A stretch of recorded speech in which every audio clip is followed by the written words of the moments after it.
Greetings, friends. It's me, Wayman, and um, this is going to be a rough topic. The title of this video is Why God Hates Atheism, Prometheus Bound.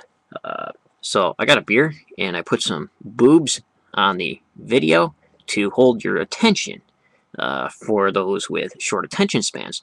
Because I wanted to say that a lot of times the biggest lie that religion ever told to non-believers was that they needed the help of the deities or deity to become virtuous, or to help them or enable them or empower them to become virtuous. That is not true, friends. You have the right and have the means to choose and to make virtuous decisions and to hone those virtuous acts and hone and practice virtue. Whether it's justice, whether it's courage, or any of those. Simply, we can look and see that even those who claim to be enabled by deities are no more virtuous and choose, a lot of the times, the means of vice to the highest forms at times. So they are no better. And as I was walking through the grocery store, I was reading for the third time Prometheus Bound. In grocery stores nowadays, they have the big easy chair. You know, you could get a coffee, and while Mrs. Women was shopping, I read this. Very moving play by Aeschylus. And so the boobs on the video will help you get through this for those who never cracked open a Greek tragedy. In the story of Prometheus Bound, Prometheus is bound to the rock by Zeus because he gave fire to man. And he's kind of like the Job figure, where he's bound, all of his friends show up, offer him advice. But at the end of the play, which is an exchange that I wanted to read between the messenger deity Hermes and Zeus, because the conversation that is happening there is almost the same kind of conversation that atheists and non-believers have had with belief systems and apologists and evangelicals about ideas of the afterlife and their views toward not believing in a god or against a deity. So here, at the end of the play, Prometheus says, I know the downfall of Zeus. And like in the Old Testament, the serpent is cursed for giving man something he wasn't supposed to have, the tree of knowing good and bad, the fruit of knowing good and bad. So too, Prometheus is bound to the rock. And Prometheus here maybe could represent knowledge.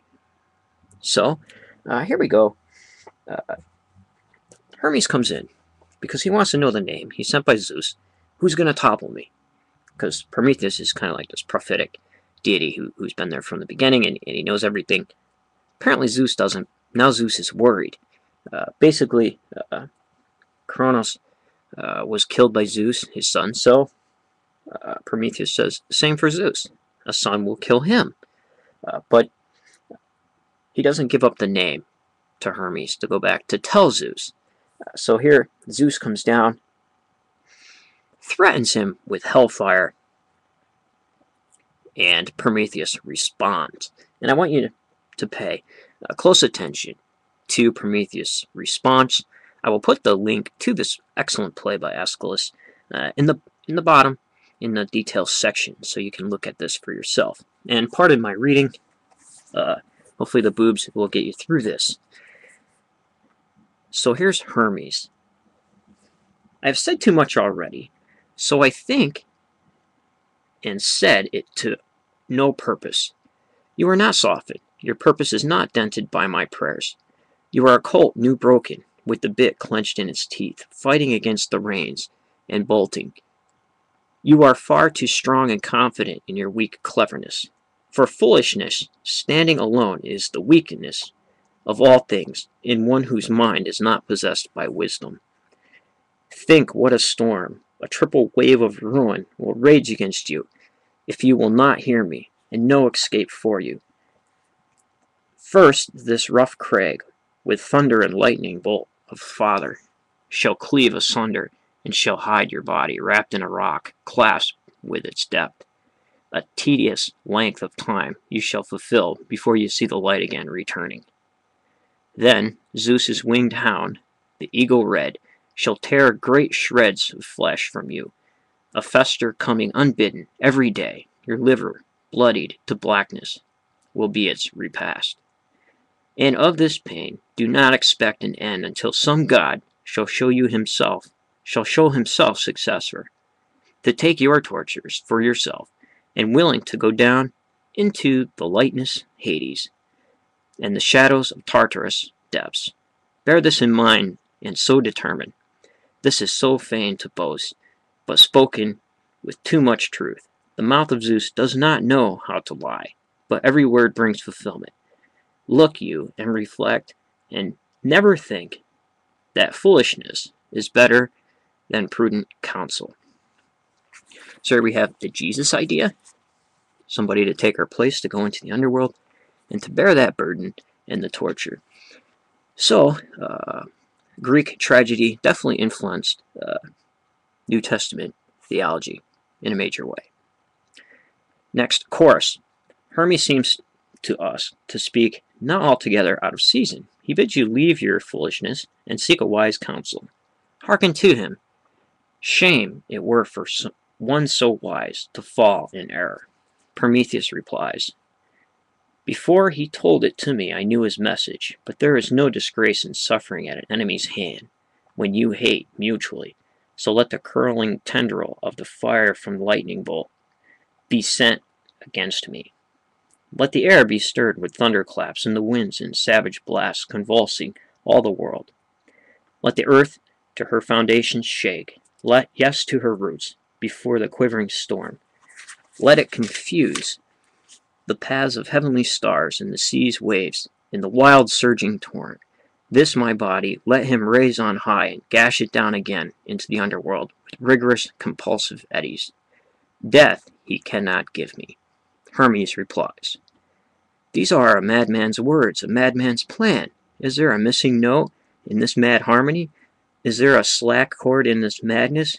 You, who are so sympathetic with his troubles, away with you from here, quickly, lest you find yourselves and your wits stunned by the thunder and its hard, deafening roar. So here, with a little commentary, is exactly what the believers say to the atheist and maybe the agnostic. They condemn people with hellfire and try to scare them, and the atheist in reply should say, let it come. Chorus. Say something else different from this. Give me some other counsel that I will listen to. This word of yours, for all of its instancy, is not for us. How dare you bid us practice baseness? We will bear along with him what we must bear. I have learned to hate all traitors. There is no disease I spit on more than treachery. So here the chorus sides with Prometheus against Hermes and against Zeus. They say, we will stay and we will suffer with Prometheus. Hermes, remember then my warning before the act? When you are trapped by ruin, don't blame fortune. Don't say that Zeus has brought you to calamity that you could not foresee. Do not do this, but blame yourselves now that you know what you're doing. And with this knowledge, neither suddenly nor secretly, your own want of good sense has tangled you in the net of ruin, past all hope of rescue. There's another conversation that believers tell non-believers. Prometheus replies, and this is excellent. Now it is words no longer. Now in very truth the earth is staggered. In its depths the thunder bellows resoundingly, and the fire tendrils of the lightning flash light up, and whirling clouds carry the dust along, and all the winds blast dance in a fury against the other, in violent confusion. The earth and sea are one, confused together. Such is the storm that comes against me, manifestly from Zeus to work its terrors. O holy mother of mine, O sky that circling brings the light to all you see, how I suffer unjustly. And I just want to point out that this last part that I read, a quote from Prometheus at the end of that play, could have been Job's response to the divine when the divine came to him, when God came to him out of the whirlwind and spoke to Job saying, who are you? You're nothing to complain to me. Where were you at the foundations of the earth? Job could have said the same thing to the trickster deity Yahweh in that piece of literature, as Prometheus replied here to Hermes. How unjustly I suffer. So there you have it, friends. Hopefully you enjoyed everything about this video. Take a look at the link in the bottom. Be well and choose virtue over vice. And remember, if everybody's thinking alike, then somebody isn't thinking.